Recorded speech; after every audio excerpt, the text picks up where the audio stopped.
All good?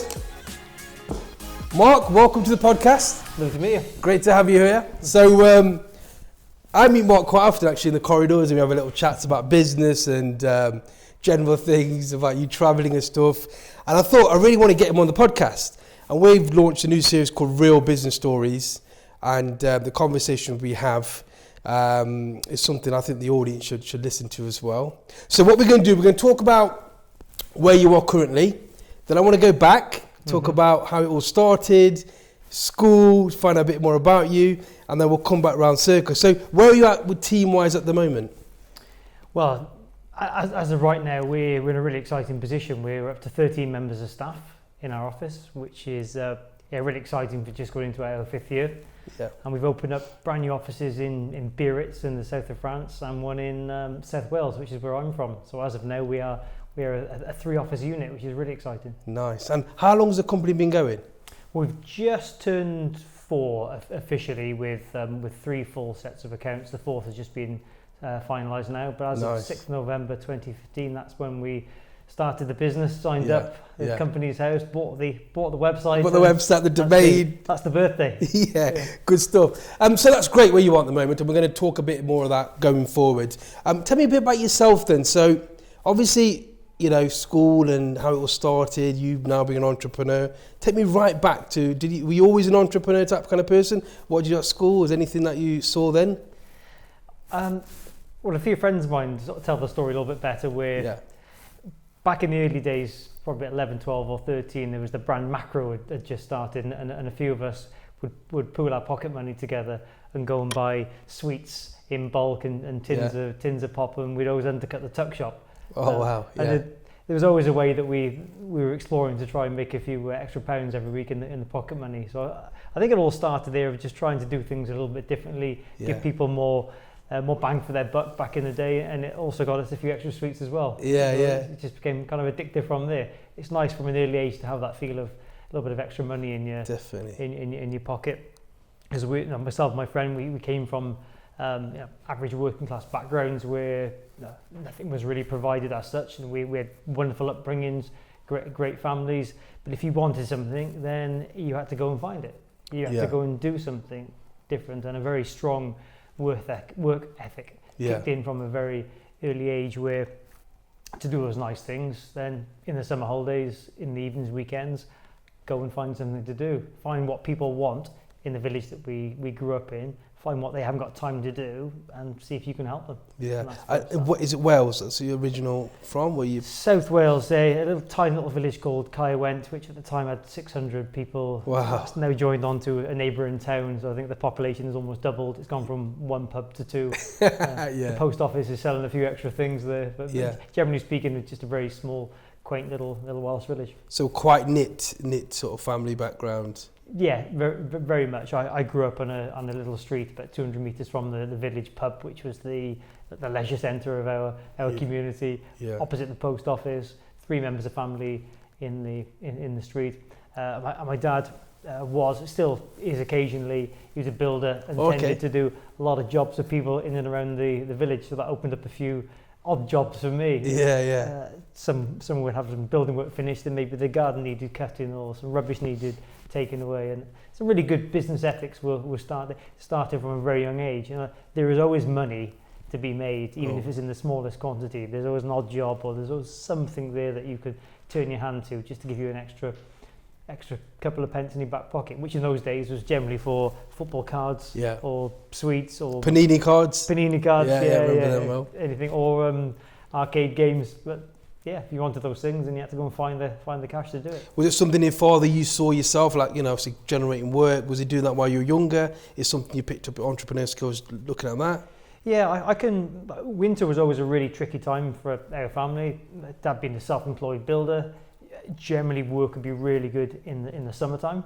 Yeah. And come post Christmas, January to February was always a struggle. Yeah. And Dad would always be working a standard 6 days a week, and on Sunday helping others, doing some odd jobs here and there. Mum was also very extremely hard working, running the family, working part time, ferrying us around everywhere.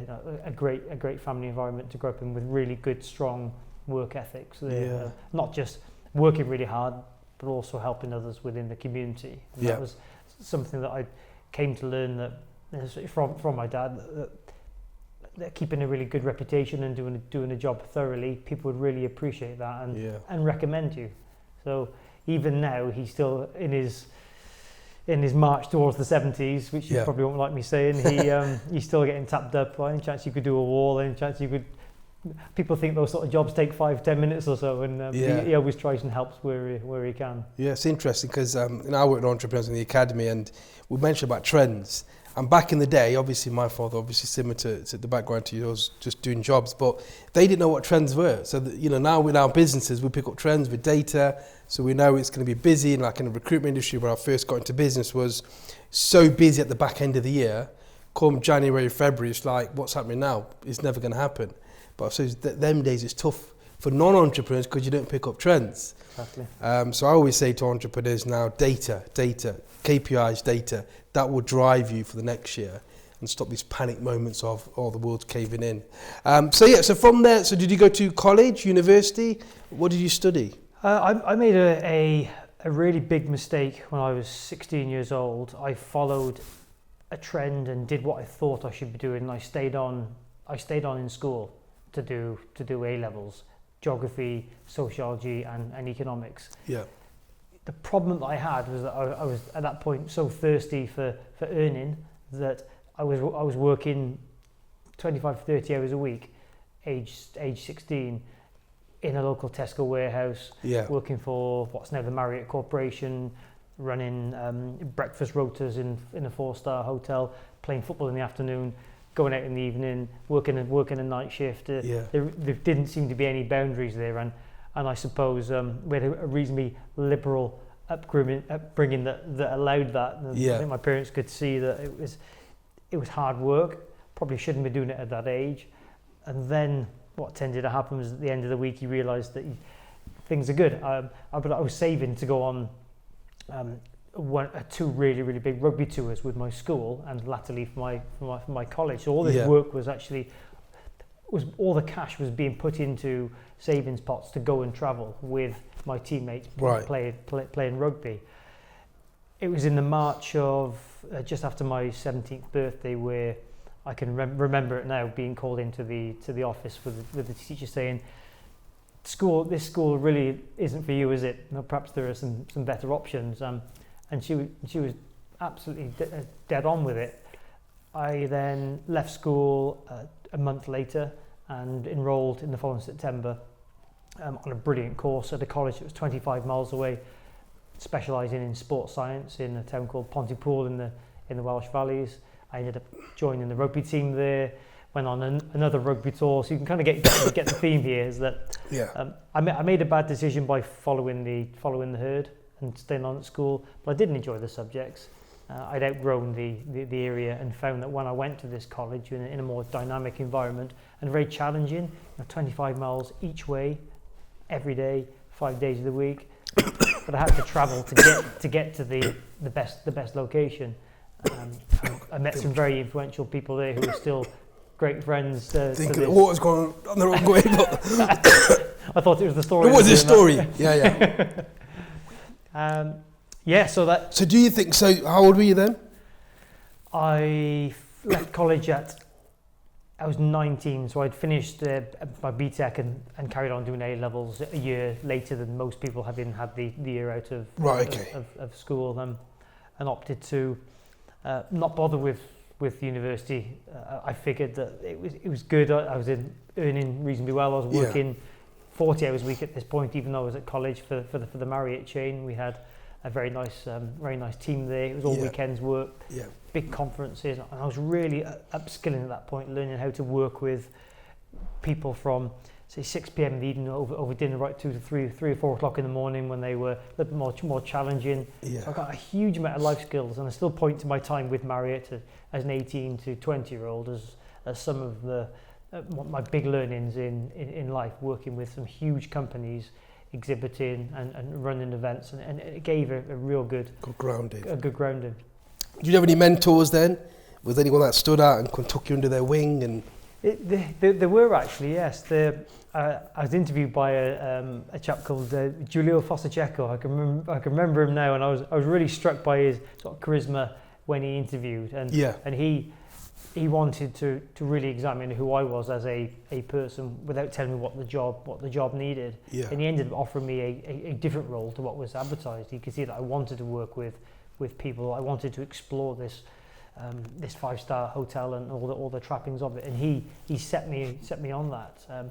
And working with Marriott, they had a wonderful graduate management program, and I was introduced to people from all corners of the world who would be seconded to South Wales to work in this, who were from America, Australia, or Spain, for example. So that became really intriguing.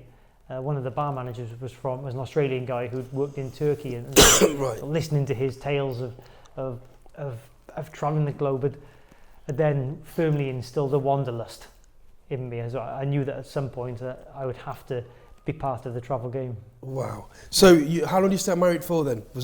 How many years did you stay at that position? Then where did you move next? I stayed for just over 4 years working for the Marriott chain. Okay, yeah. I did go to university in Wolverhampton for 3 years studying sports science and event management, which was absolutely wonderful. They had a very successful rugby team, a great social circle. Yeah. And just a wonderful environment. At the time, we were living in somewhere that was voted the worst town in Britain for 3 years running. But that somehow gave it more of a culture. We loved every minute of it, and we have a wonderful alumni. From the time there. I did an Erasmus year, as they call it, in Lapland in Finland at the time. Wow. Studying Arctic studies. Wow. Now that, I kid you not, was 4 months where we learned how to live off the fat of the land. So when the snows came, we did our classes about foraging, working at what mushrooms you could eat to survive. We had to break ice holes and go fishing. We learned telemark skiing, snowboarding. We go on week-long adventures. Proper life skills. Yeah, absolutely incredible. And at that particular time, I'd settled on wanting to go in the military. My aim was to go into the Marines, because I felt that the Marines were the best representative unit within the whole armed forces personnel, with what they do in the water as much as on land. And I figured that with a good education, I wanted to start off at officer level. So I focused myself for pretty much a year solid of going in to do my officer training. But sadly, an accident while snowboarding, which has resulted in a dislocated knee and some loose bone, meant that I didn't make I didn't pass the medical in order to get onto the course because of my injuries, which actually turned out to be nothing at all. My knee was fine, but I was led in other directions after that. So after that, then obviously with the business, what was your first business that you kicked off? So you did the Marriott. You obviously didn't make the Marines because of your injury. So did you go into another business? When did your business journey start? That was my last year at university in the summer that followed. That was a really big sliding doors moment. I already knew that I didn't want to go back to South Wales. Yeah. I needed to be somewhere where there was opportunity, and not in a small village. No disrespect to my homeland. I love it. I love my family. Love my friends that are there. Yeah. But I needed to be somewhere more vibrant, and I took a job working in America. Oh, right, okay. I was coaching football. Were you? in the Midwest, based out of Chicago, Milwaukee, all around the Wisconsin and Illinois areas. We occasionally went into a few other states, and every week we'd go to a different camp, coaching children, and delivering our British soccer skills to an American audience. It was some of the best people I've ever worked with. I worked predominantly with 5 to 8 year olds on some of the more basic components of football and team play. And each week we'd rotate, travel up to 3-4 hours away to different parts of the Midwest to go and do another camp. We'd stay with families during the week, so it really put a lot of pressure on you to represent your country also and your family. Met some fantastic people there who I'm still in contact through the wonders of social media, mostly Facebook, and there was plenty of time to travel. So on the July 4th weekend, we'd go for a long weekend party, and we travelled around the East Coast, New York, down to Atlantic City, all whilst being paid rather well. And I was offered a full-time job, but at that particular point, in my last year at university, I'd taken on the role of social secretary for our rugby team. Right, yeah. And I'd pretty much sacrificed my last year. Had I not have taken that job, I would have hoped I'd have come out with a first class honours degree. I ended up with a 2-1, which was still a good result. But my focus there was taking 40 very, very good friends away to the Czech Republic, Prague, which was then an up and coming destination, via bus. We fundraised so much money. We had parties all the time, and we generated this amazing team spirit. And we went away. We didn't play too well whilst we were away, but it just created just a wonderful alumni that we're still very, very, very tight with. So some of the themes here are that work in that team environment. Yeah. Being responsible for other people's emotions, it quickly it became a huge drug to me, and these endorphins were parts of my DNA that I had to keep repeating. So I wanted to be doing a job where I was making people feel happy, and I therefore took the opportunity to move to Derbyshire after leaving America, because the company, best place on the earth, obviously. Well, I've been here 21 years now, and I'm in my 5th decade. I'm 41. I've lived in England now longer than I've lived in Wales, which is a stat that doesn't please everyone. Yeah, but proper yes, Derby person now. Yeah. Perhaps without the accent. About the accent. I don't know if I've got an accent, but maybe I have. You have to me. Yeah. So So in Derby, is that when you started the MG Tours or MSG Tours?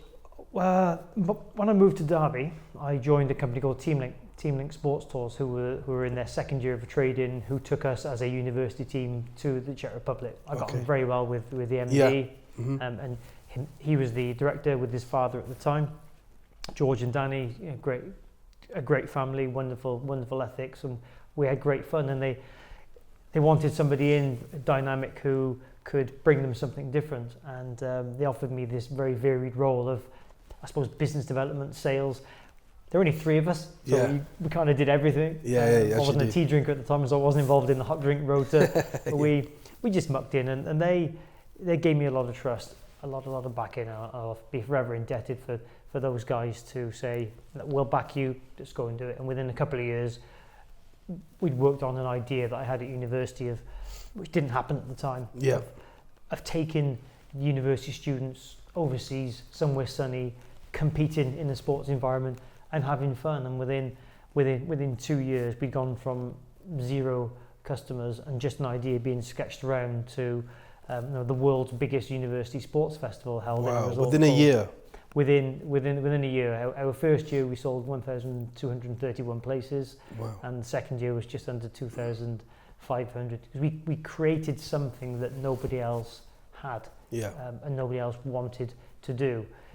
Within a couple of years, the vulture had circled, and there were some competitor events which put good pressure on us to deliver that. But we became, the out and out party business. If you were an undergraduate and you wanted to have fun, then you would travel with Teamlink Sports Tours to an event called Kalea Fest, which still sends shivers down many people's spines all these years on. And it was a really wonderful experience. I can remember how for 7 days, for £129, you could travel to Spain via bus, stay for 4 nights, have your breakfast and dinner included every day, be looked after, and somehow make it home in one piece. And that at the time was a phenomenal offer, £129. I mean, the euro, it was 146 to the pound then, and so you can see how time it was good back then. Changed since then. But we had a lot of pressure on us. So you charged a competitive price, because I was going to think, because for my listeners who obviously are in business, looking to scale their businesses or build their businesses, the key that you grew so rapidly in that first year, was it because it was so competitive on price? What did you have that allowed you to grow so quickly in that year? Any undergrad students at the time who wanted to travel away together were almost being forced to pay double that to go on a personal trip somewhere without anybody else, only their own company. So on their own, by themselves. And there was a huge gap in the market. We felt that a Woodstock come Glastonbury style event was needed, but the key had to be somewhere warm and sunny. Yeah, okay. So sunny Spain. Yeah, and this isn't a lesson really that we should really explain to any listeners about how to go through that process. But we made that decision because one of the directors knew somebody who owned a hotel in this resort. Okay, yeah. None of us have been to this resort even before we went on sale. So our research was based on, this guy's a great bloke and he's got 200 beds. And and it kind of escalated from there. But having the fun element to it, if you're going to go to Spain, great. But that's not to say that the Spanish can host a party in the same way that we can. And we quickly decided in year 2 that in order to stay above the marketplace, we needed 2 or 3 USPs that people could not come near us with. So we flew out our own DJs from the time. We worked with a company in Nottingham that specialised in student nights, and we felt that if they're getting 3,000-4,000 people every week, we needed to have those guys there. Yeah. And they were quite open to that, as you could imagine. Of course, yeah. Easter holidays, the universities weren't in situ, so they came to Spain. The outcome of that was that we actually needed our own security whilst there. Because the Spanish store staff didn't quite understand the sort of the mantra of people dressing up as Smurfs every night and going out in next to nothing, and they weren't as patient. So we sat down with the nightclub owners and said, what about if we just rent your facility? You put the alcohol in, we'll run the show, because actually that'll give us a better result, a safer environment, more fun party zone, and we'll double it next year. And so they understood our dilemma, were very understanding of that, and the growth was exponential, and it migrated to something that you don't see anymore. It's the all-inclusive concept isn't what universities want to be associated with. But I went on a bit of reconnaissance, a bit of a recce to Mexico to see how the Americans did it on their spring break with my girlfriend at the time. Yeah, she didn't quite know it was a work themed trip. She was happy with a couple of weeks in in Cancun. And I went to the Senior Frogs nightclub in Cancun, and surrounded by Americans there on their summer break at the time, not a spring break, and with the simplicity of a wristband. Being able to drink what they wanted when they wanted, roam around nightclubs. We took that to Spain, and after 3-4 months they said we'll give it a go, and it was a massive success. And straight away we had a theme and a product that nobody had the bravery to go near, the contacts to set that up, or the experience in making that work. And in 2008 we were approached by TUI Travel PLC, who had just bought 20 odd other businesses in the UK market. They were shopping for companies that could give them a niche in all elements of travel, and our business had migrated to working with the armed forces. So my missing out on the Marines had gone for full circle, because I was now working with them on a week by week basis. Oh, these are tours again, fun element. Representative. They would be travelling to various parts of the world, representing their unit. Right. Okay. So the playing and the match was as important as choosing the right hotel in the right city. All the paperwork suggests that the focus on that trip was to have a great sporting experience. The school's businesses started to pick up, and we never forgot our grassroots and ran many experiences for your weekend clubs run by volunteers. So de-risking our business model was crucial even in the early days, to create a brand with 4 distinct sub-brands that took that risk away from your end of your P&L. If one line wasn't working, we could shift a bit of balance onto another. So the profits were very, very, very consistent and predictable, because travel is a great business to work in. It's very hard and very complicated financially with all the rules, because we effectively get a license from the government. But the wonderful thing about what we do is that people pay us 10 weeks before they travel. So we're a cash-rich industry. So you can obviously then pay for the stuff rather than waiting. But I think a couple of good lessons there, I think, for my listeners. First one was the armband, the market research. I think a lot of business owners, and I've seen this, is once they get one kind of thing that works, they don't really go out and do market research. Just by doing that, you've got a great sort of a system that you implemented, which is great. And I do it in my businesses. I always market research. And I think it's really important to do that, because if you don't involve as a business, or if you're not learning, you're just going to be left. And social media has proven that now. Our businesses go like blockbuster. And no, I think that was a really good shout. And second thing, you de-risked your business model. Mm-hmm. I think one of the key things I've talked about, and many have heard my talks, is in the recession, when we were so focused on permanent recruitment and the recession came, we did have nothing else. So with my mentor who helped me, went to contract recruitment. And luckily we adapted quick enough, and that really then allowed us to grow faster, because recession demanded contract rather than perm. So again, another good lesson.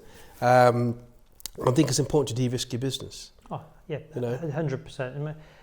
There are nights now, even though the business is going really well, where I have to remind myself that there's 13 people that rely on the leadership of the company, and in any given day, we're making hundreds of decisions, and all of those feed through. So being able to make rational calls in a very emotive industry that is fast-paced is absolutely crucial to the well-being of the business, the welfare of the staff, and the future of our company. Yeah, and look, managing people, I manage up to 500 contractors, and people say, "Oh, that must be amazing," but you have the burden of the pressure, because when you see them, you feed their families in a sense, you feel that responsibility of looking after them, and it's one of the most important things. I learned some lessons in recruitment.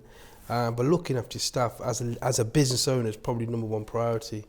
Gary Vee talks about it. He's really big on social media, because as your business gets bigger, you're just a HR function. Yeah. You're just making sure everyone's happy, because they all run your business and your system. So you've got to what can I do for you rather than you do this? I think that's important. But yeah, and de-risking's a good philosophy. So, I mean, from there, your company now, MSG. So, are you still with the original company? You did the school, the college tours and the company. Are you still part of that partnership at the moment, or? No, so we sold the business in 2008 to TUI. Yep. And straight away, my two partners, they exited after 3 months, and I was a very excitable. What was it now? I was early 30s, and I'm probably the right age for somebody to be in that PLC environment. Yeah.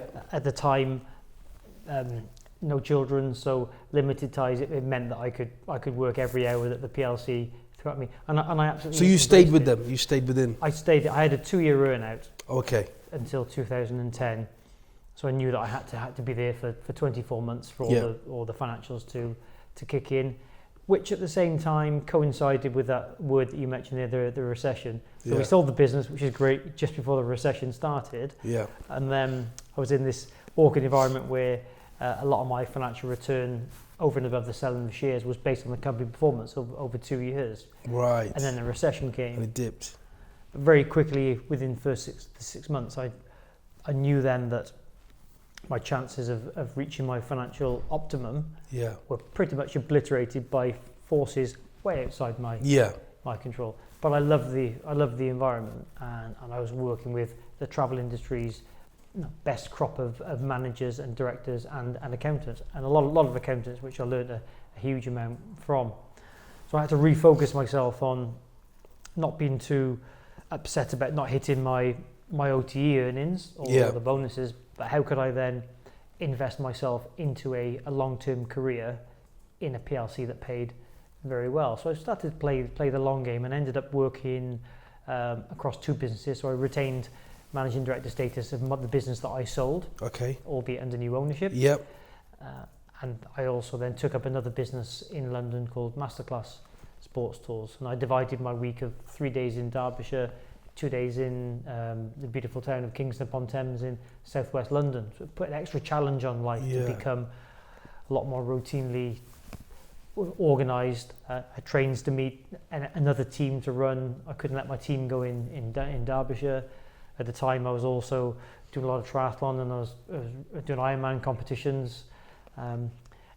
But then I progressed to being a family man, and my partner had a young daughter at the time. So So right, what else can we balance here? But I think the more that you sort of take on with all those pressures, and the more rigid you have to be in your decision making, your day-to-day life, and your priorities. Even though a very good friend of mine, Simon, always tells me that as guys we can only do two things well at any particular time, and you got to work, and we all have family. So the sport had tended to take a bit of a sideline as business as it has increased. Besides, I was made redundant in 2013 in an exercise. The PLC decided to move all their businesses to London. But we all, I believe, in Derbyshire have a good standard of life. The property is reasonably cost effective here. It's a beautiful area, and I wasn't really willing to sacrifice that. Yeah, to move. To move the family. It's got to be, but it's choices, isn't it? It's like you can move elsewhere where it's the economy's stronger, but the lifestyle's not. So. Exactly that. And did I want to leave a suburban house in Allestree in Derby to go and live in a two-bed flat in Kingston that would have cost me twice as much? So it was a natural, as tempting as it was to really try and climb that PLC ladder.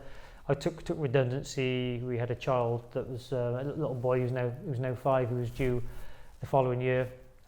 I set up with a local travel agency here and built a sports division for them over 18 months. Yep. And that was a really interesting period in my life, and one which I look back on and think I didn't represent myself brilliantly at that particular time. I was working for a wonderful family company who I still have great friendships with, but I was pushing the boundaries too hard. I was a manager and nothing more. I knew that I wouldn't be able to get any higher, and I was trying to be the personality that I am, which is, I like to think, is a positive entrepreneur and bringing new products to life, making experiences fresh for new people, driving new relationships. But it was a pace that the business didn't want or were ready to do. Yes. So I was cutting a few corners, and it was causing some problems. I was thinking by cutting corners nobody would notice, because I just wanted to get the next best thing. Yeah. And in the end, just like that, I was put on gardening leave. Because you're pushing the boundaries, or because it really sort of my behaviour was unsettling for that business. Yeah. At the time, I was a little bit defensive, thinking, well, all I want to do is actually make you guys more money, but it wasn't part of their plan. And yes. It was their business, and things happen for a reason. But I do look back on that moment and think I could have represented myself better. But all of a sudden, from 4 o'clock on a Thursday to typing away to a late night meeting at 7-8 p.m, I was jobless with a couple of months of gardening leave to work on, and in my personal life there was some problems. I'd separated from my partner. We're still separated to this day. So I'd moved out of the family house and was living with some friends at the time. So there was an awful lot sort of building up personally, which probably contributed to my frame of mind at the time. And that explosion happened, and in October 2015, I had to really take stock of a reality where I didn't have a job. I'd been sacked effectively in a nice way. I was separated, and that wasn't showing any signs of reconciling. We had a young 6-month-old at the time, with no money coming in. So I made a very quick call that I would use the skills that I've gathered to try a different industry. Now, we're in the Midlands. Yeah. Birmingham is 30 minutes away. Nottingham's around the corner. There must be a plethora of companies that I can turn my hand to.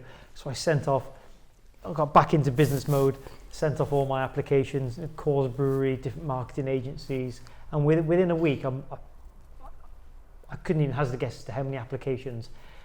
I didn't get one interview.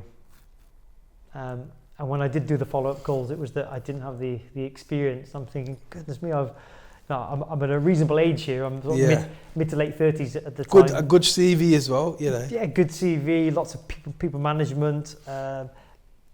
a lot of accounting experience, sales, marketing, product development, operations, commercial, but I just wasn't the person that they were looking for.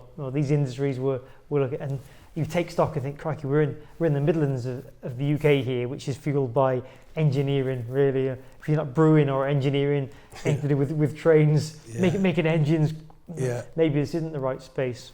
And I got a piece of paper and a pencil in my friend's kitchen, two very close friends who had put me up in that difficult time. And I started to write some numbers down. I thought, who were my top 5 or 6 customers that if I wanted to set up again and do this myself, who would I turn to and what are they worth? As in, what kind of revenues would they bring and when would that revenue materialize? So in real terms, what would that sports team look like? How many people would go away? Where did they want to go? And what cost would be associated with that? And I started to draw up a business plan. Yeah. And within a very short period of time, I looked down at this A4 piece of paper and realised that there was over £700,000 worth of revenue that would probably materialise should I have a business and an operating licence. Within travel, we have to go to the government, and the government take us through a very rigorous financial process to allow you to have a licence. If I could achieve that, those two things, then I didn't need any capex whatsoever. I didn't have any money anyway. I didn't have a bean whatsoever. Every penny was paying the mortgage. I was living with some friends for not a lot of money every week, but just about covered the bills. So I knew that if I wanted some money, there were no savings there. I'd have to go cap in hand to the banks. But this business model didn't need any investment.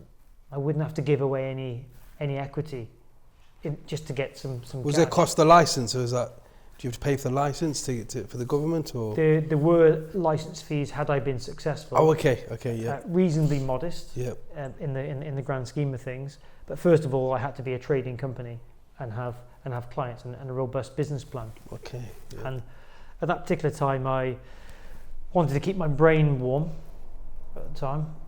As great as it was riding my bike all day in the Peak District and keeping fit, you can't let this go rusty. So a very, very good pal of mine who runs a wonderful business in Derby called Hoob, his name's Dean Jackson, had kindly let me sit on his sofa in his office while his business was in his infancy and help out here and there. And he chucked me a few quid for some bits and pieces, but I did a bit of social media for them.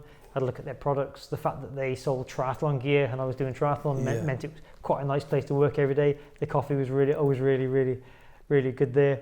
And one day I said to Dean, give me 3 people that you would recommend I talk to locally that can really give me a kickstart on this.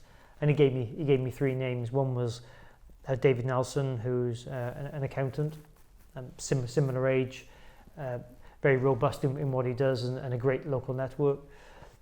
Representative from Santander, a bank that would give us a great start, and a lady called Maria Peggs, who is wonderful to help small businesses with funding. So why don't you start with those 3?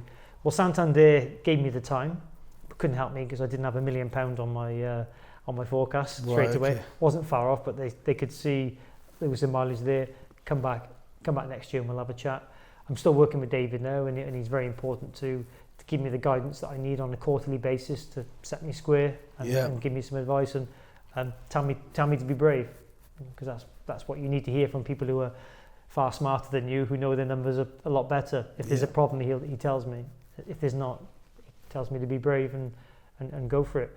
And Maria wonderfully set me up with some funding streams that helped bring new staff in. And rather bizarrely, through a chance conversation, describing my perfect member of staff, she said, well, my daughter would fit that role.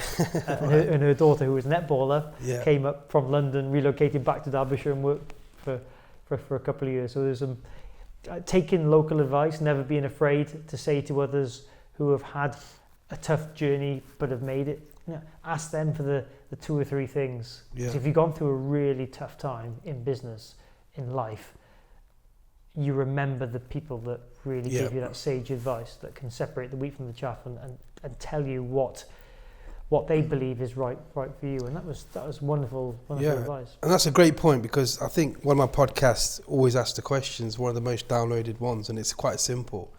Just ask the question. People will help you. And the podcast is obviously free on iTunes and you can download it. It's because the information's there now. So if you are going through a tough time, ask around. Most people don't ask. And if you don't ask, you're not going to get, are you? Exactly. And there's many people that want to help. It's a good shout, yeah. Yeah, it was really, really humbling. And at that particular point, October became November. I started chatting to some colleagues about, would you want to be part of something like this? And we'd started to form a very small niche team. And I took up an offer for a very close friend of mine, Paul Hill, who's now a non-exec director of our business, who at the time did what great friends do and gave me his time. Yeah. His day job is a director for a company in Leeds called First 10. Right, okay. And they specialise in working with great big brands and really important people within the brands and realigning strategy, making sure that these companies are delivering on their vision and promise. And Paul is someone who's wonderfully articulate and is able to deliver strong and detailed messages in a way that has you hanging on every word. And Paul comes in regularly and talks to the team, and I'd love sitting back and watching to see how he sort of retells the complicated tales of business in a way that is really, really simple. Like the All Blacks rugby team, why are they so good? Well, they do everything perfectly. And if you do everything perfectly in business, in sport, then the tough bits will come organically. And Paul sat us down at the time, there were three of us, and ran a couple of workshops. And he understood that we had some customers waiting to spend money with us on trips and experiences that they had already decided that they wanted. For example, somebody wanted to go to New Zealand and Australia, somebody wanted to go to Georgia, somebody wanted to go to South Africa. So I couldn't influence what they wanted to do, but I could give them a guarantee that they could spend their money with a business that actually really, really cared about the experience. Now we call it, it's not we, it's a term known within the schools enterprises, learning outside the classroom. We've all been on school trips in our lives, whether it's a day trip out or a weekend away. I've been very fortunate to go on 2 or 3 rugby tours with my schools and met some wonderful people. And I can recall vividly those relationships and those memories, and they help shape character. So we started off with a new company, with a new vision, and that was to give every child the chance to experience the world and learn outside the classroom in the most coolest and communicative way.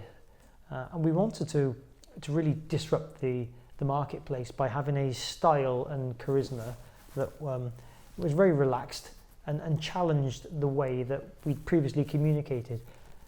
Now that involved us changing our character, changing our personality, and changing the way that we did business. And that's not easy when you've been doing that for 15, 16 years at the time, is to come at it with a different coat on or a different colour. But as Paul explained, that once we write these mantras on the wall and the vision for this business, he said, gents, you've got one chance. And this was in November and December 2015. And I again looked at the slides before I came here today just to refresh of what we agreed, and we're still doing that. We are still providing really unique experiences that we call as a business delivering the unexpected. We're challenging perception within the marketplace. Why does the same school go to the same place every year? The answer is more often than not because that's what their predecessor did. But really, if you're a teacher and you are giving us the opportunity to talk about how you're going to give your time, your precious time, your family time on a school holiday where you're not getting paid any extra, what actually is the best way that you can motivate and influence these students' lives forever?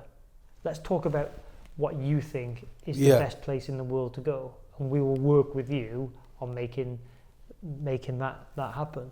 So again, it's called delivering the unexpected, and that is ingrained in the core of all of our staff. We run regular workshops, we run regular training. When you look around our office, it's on the wall with examples on our system. And when you break it down into its simplest form, it's being really nice to people, giving them an experience they didn't expect, and putting in the little touches through the whole process. So the time where they travel is what they pay for. Yeah. It could be 3 days, it could be a week, it could be a month. We've just had 2 customers come back from Japan for the Rugby World Cup. They've been away for 6.5 weeks with us. But that journey can often start 2 years before, when they make the decision to talk to us. So we're responsible for that emotional journey, the preparation, the hand-holding, the guidance, all the pastoral, the going into the school, and as a parent, sitting down with other parents and looking them in the eye and guaranteeing that they're going to have the safest, most eloquent and memorable experience, because our staff are trained to do things better. So we have an expression that's called what else. When you look at an itinerary or a piece of work that you think you're happy with, then let's take a step back, ask a colleague, what else can we do here? Let's really sort of get under the skin of that, and the tiniest 1%, the tiniest level of detail, which could be, in example terms, we work in travel, the giving teachers their own single room. Yeah. So they have the best night's sleep possible, so they can do their job the next day whilst being in Costa Rica or in Cornwall. It could be giving that member of staff a little bit of extra Wi-Fi whilst they're away, or an extra phone, so if they want to ring home to talk to the family, then they can do that. So it's caring. It's really, it's actually caring about your customer, and I think that's sometimes people forget that. Actually care. I mean, we had an incident where in the recruitment industry, where it's quite tough, really tough, we made a decision, just like yourself, disrupt it by picking up the phone at 9 o'clock at night, having an on-call system. Because a client, they work 365, Landrover, Jaguar, they needed someone to call. Most corporates shut down at 5:30. Mm-hmm. But we said, okay, what can we do different? Well, let's have an on-call system. So they'd ring us, because we'd be one of only a few that pick up the phone. Because we cared, because the manager who gave us the business, if his shift didn't go very well, or if one of the senior managers didn't turn up, it's going to affect him. And I cared for him. But most people don't see that. And it looks like in your business, you've really cared about the little 1%. That's really important. Well, Tom, who worked with us for a while, it was his idea to tell our teachers predominantly that we're here for you when you've got time. So they're teaching in the daytime, so they can't possibly talk to us in between lessons. Yeah. When's the best time to catch a teacher at a lesson? We knock on the door. Miss, can I have a word? Or sir, can I have a word? So they get home, they've got families, they have time in the evening. So by taking the business away from a telephonic environment to a WhatsApp-driven conversation, actually gives us now time where people are as happy to have chats in the evening. Whether a teacher is 40 or 50 years old, it's now our primary communication tool to teachers. Little voice memos. I like them. Here and there. We set up WhatsApp groups before any of our trips go, during and after, to ensure that we over-communicate.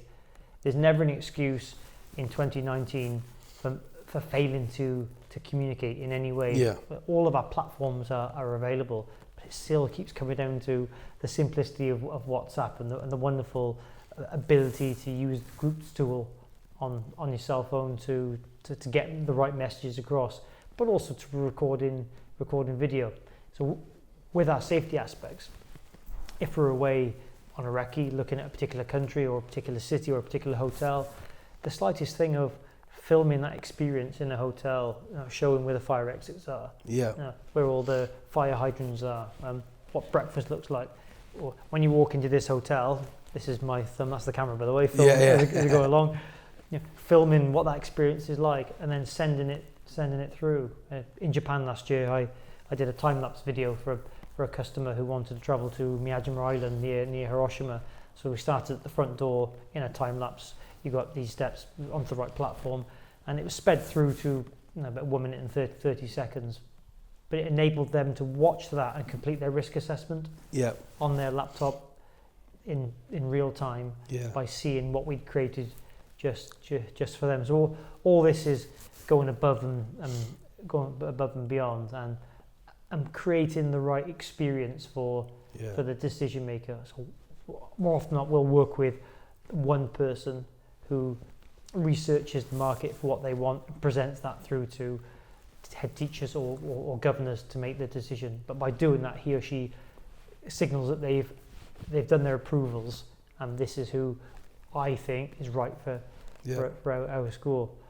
But another thing that we started in the early days, we wanted to be a little bit quirky as well, and unashamedly we're all huge coffee lovers. And we've always experienced by going into schools, especially the state schools, not so much the independent schools, the coffee's terrible. You sat down with a teacher and they're shoveling some, it's not even Nescafe, and you're having to force yourself to finish this cup. So we played around with that, and now we work with different roasteries to produce our own coffee. Oh wow! And we ask our schools, you set the meeting, we'll bring the coffee. You bring the coffee. So every 6 months we change our blend, and we work with ethically sourced coffee from all different parts of the world that align to our values, and we produce in 500 or 600 bags of this coffee and send it to our subscriptions, who are our so they're subscription models, so they buy the coffee from you? No, they don't buy anything at all. Give it. It's part of the package thing. We value you. All right, okay, yeah. We want to make your decisions as smart as possible today. So let's get sharp. What's in the coffee? The buying tool, yeah. But you're going to show us the coffee you bought with us. Yeah, a few examples. Here's our latest one with a company called Tiki Tonga. All right, okay. God, it's strong. This is very, very, very strong capsule coffee. Yeah. And the story is very linked to our sports side of the business. Now, the owner here is a chap called Brad Barrett, who is currently the captain of Saracens Rugby Club, ex-England player, who was looking for life after sport. And in his twilight years of rugby, he now runs a very successful coffee company that supports a few local charities, one being the Matt Hampson Trust here. And not only is it great coffee, but it's got a great story, and we're also helping a sportsman sort of kick on to start his new professional career. And on the table here, seeing the world is part of our job. We're working closely with the country called Eswatini, which was formerly known as Swaziland, the landlocked country inside South Africa. We're doing some charity work there with a company called Scrum, who are working hard to really raise the awareness of AIDS. It's the highest concentration of AIDS within the world, and as part of that, they're partners with a coffee company. So every bag that gets sold spills out some money into the program. Okay. So it's a country that we're operating in, that we support, and this pound for pound is some of the best coffee that we've ever produced. Okay. So we co-brand it and send it out to our customers, and very excitedly we're taking a couple of school teachers to a new roastery in Cheshire in a couple of weeks, some teachers are actually going to help us pick the beans for our winter 2019 range as well. That's good. Fascinating stories. I mean, we could probably talk all day about your stories, and I think it's important for people to realise that, where you started, where you are now. What's the plans going forward at the moment with the company growth plans? Really, really exciting. Thanks to the backing of David, my accountant, who always gives us a grilling on our financials. We're going through an acquisition to buy a competitor, which we'd never before seen a year ago. It's a really unique opportunity for a brand that's got very, very similar values. And thankfully, we're in a cash-rich position with our customers paying in advance to allow us to do that without releasing any equity from the company. Our office has just opened up in South Wales, and we're looking to complete that team. We've had 3 or 4 members of staff there, whilst growing the company in Biarritz as well, to have 3 distinct offices. We're investing in a small operation in South Africa as well, that's going to help us to deliver around about 1,000 passengers in 2021 for the British Lions rugby tour across South Africa and it is Eswatini. And there are some other plans as well that are still in their fetal stages that would be remiss of me to go too deep. But we're really encouraged by a couple of things. You touched on KPIs. Yes. Yeah. We don't make emotive decisions in our company. Everything is fueled by the qualitative and quantitative information that we get from our reporting channels. We have a Net Promoter Score, or NPS as it's abbreviated, which is a simple measurement that people give post-experience to decide whether they are going to travel with you again or spend money with you again or recommend you. It's where you have the typical survey online, you have to mark it out of 10. Yeah. And if you get 9s and 10s, then that's a really positive experience and they're promoters. In travel, the average is 45 or 45%. Right. Apple are the biggest commercial business with an 84% NPS score. At the time of talking, our average NPS since inception is over 80. Wow. So we're almost double the average, which says that our staff are doing a wonderful job in really caring. Last night I was out for dinner with two brilliant members of my team, two managers, Lucy and Grace, who've just turned 2 years with us. Right, nice. And we're very much looking forward to the next dinner in 12 months' time. I've got Liam, who's been with us 3 years in January, and we do not want to let any staff go because that's rich experience. They're involved in the culture, so we're providing the best environment possible for our teams. We provide breakfast and lunch for the staff every day, flexibility to work from home if need be, and trying to create that the perfect working environment that gives our team the ability to live the most comfortable lifestyles. So the customers who are coming back continually mean that our typical marketing budgets are actually invested in looking after our customers than spending money on getting new customers. Yeah. So we're always delivering the unexpected continually to our customer base. But the bar's now been set very high. And people are returning back for their 4th or 5th trip and challenging us. What next? What's and next? It really gets you. Well, keeps you on your toes anyway. That's evolving the business. I think it's important to that. So, exciting plans. I'm sure we're going to get you on again to see how you progress. So, for my listeners, I always ask, what is the best business advice that you've received? Surround yourself with people who are infinitely smarter than you. Yeah. Who are outliers in the skill sets that are your weaknesses. Okay. We are not the complete individuals. Most business leaders are very imaginative, very, very creative, and very, very driven. It can't be expected that your staff have the same qualities. Yeah. They're only driven if they're invested into the business.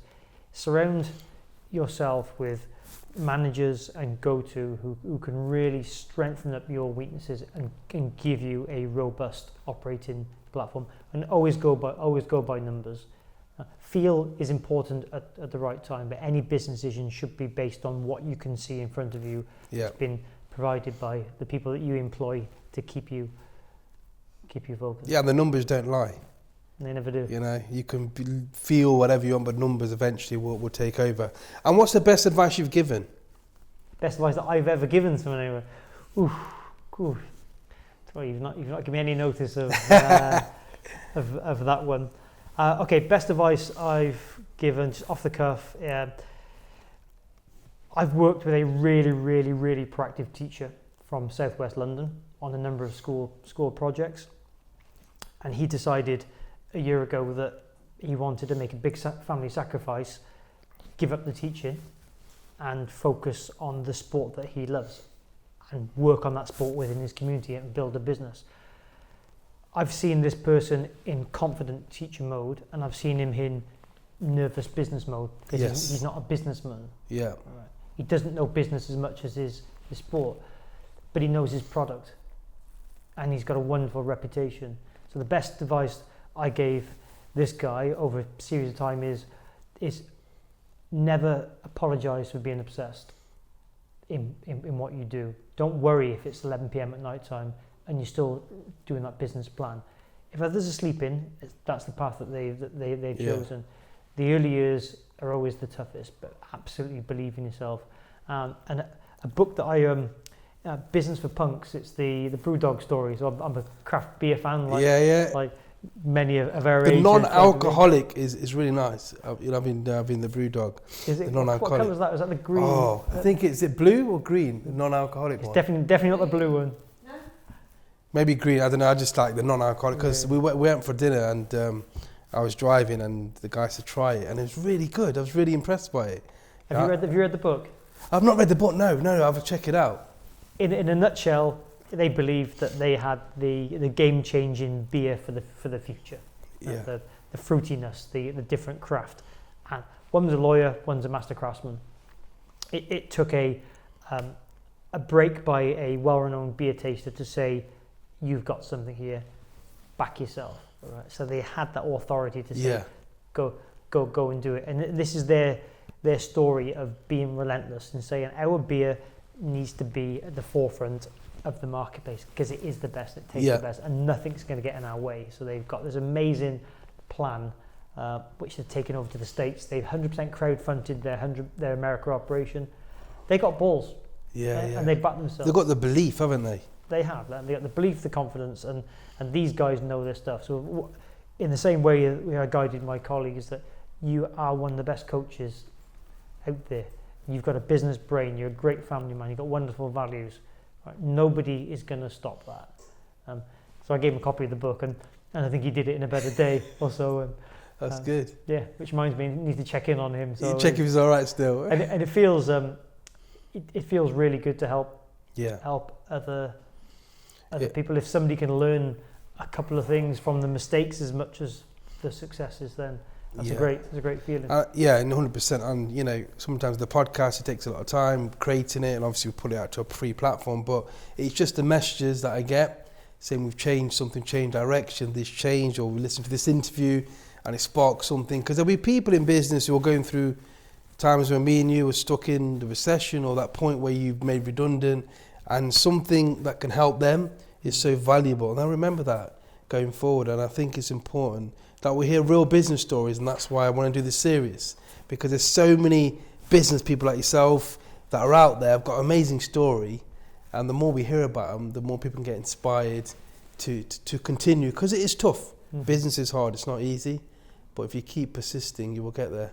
Absolutely. I want to thank you for coming. Before we close the interview, where can people find you? The camera is that camera there. This one here? Yeah, just tell us where they can find you, if they want to follow you, know a bit more about you. Is there any social media links you want to share? Sure. MSGTours.com, that's the principal website. At MSG Tours is our common handle on all the social channels. And I'd love to connect to as many people as possible on LinkedIn. My inbox is always open. I'll try and help anyone with any queries. Can retell anything from here. 2 or 3 people gave me a real big startup in this, and I feel indebted that I've got to try and help others, like I am doing with my colleague in London with his sports venture. So yeah, it's been a real pleasure. Good. Thanks for your time. And this will go on YouTube. So what's the coolest place you've been? Now, you've travelled loads, and we have these conversations, and a bit jealous sometimes when you're travelling, but what's the coolest place, or the best place, or the most inspiring space you've been?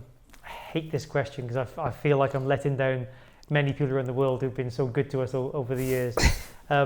The coldest place, I'll change that slightly. Yeah. I used to live in Lapland and it got to -38. So that was the coldest, but also the coolest in that was a real eye-opener, especially on our first night, aged 20, when we were buying a beer for £6 at a time. So that was, I don't think I could ever live in Scandinavia. Yeah. I love, my passion is America from living there. I love the American people. I love the South, the deep South in America, the Louisiana, the Alabamas, the cities like New Orleans, Nashville, anywhere in Texas. I just feel they're some of the most honest people in the world. From a personal travelling perspective, I really enjoyed Argentina. The Fijians are just the kindest and most romantic people ever. But without a shadow of a doubt, and I've been lucky enough to go there 5 times over the last couple of years with work, is that Japan is somewhere where everybody listening here today, everyone has to go to Japan. If you've got children who are age 8, 9, 10, 11 above, and you're looking for somewhere different on summer holiday, take them to Japan and see how that country, or Tokyo alone, deals with 42 million people swilling around its ecosystem every day. Yeah. You learn a lot about great manners, respect, how you can cohabit in such a busy place, but also some of the most strikingly beautiful and helpful people on this planet, bar none. So Japan for me is the go-to place for 2020 and beyond. Cool. If you're watching on YouTube, comment below what's your best place you've been, and check out Japan. I want to go to Japan. One of my mentees just came back from Japan and he goes, it was amazing. The trains are efficient, everything's efficient. So I want to thank you, Mark, for coming on the podcast. Really appreciate it, and look forward to how you progress with your business. I know it's doing really well, and see that continued growth. And would you be honoured to try our new coffee when it comes out? Of course, I will try the new coffee. We will all try the coffee. We'll give it to you. Thank you. Thank you. Cheers. Great. Thank you for that. So thank you for watching that video. If you want to see other videos and great guests, make sure you subscribe and like the video. So you can now head over to my website where you can see a bit of my story of building and scaling my businesses, and also all the free resources and tools which you can help you on your journey in your brand and your business. You can also subscribe on the podcast, so you can check on iTunes, Spotify, and other locations where you can find the podcast. And I look forward to catching you very soon. Thank you.